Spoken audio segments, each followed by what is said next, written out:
قل كفى بالله بيني وبينكم شهيدا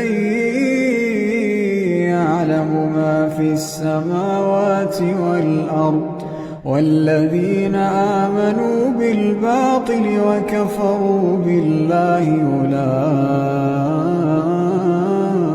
أولئك هم الخاسرون ويستعجلونك بالعذاب ولولا أجل مسمى لجاءهم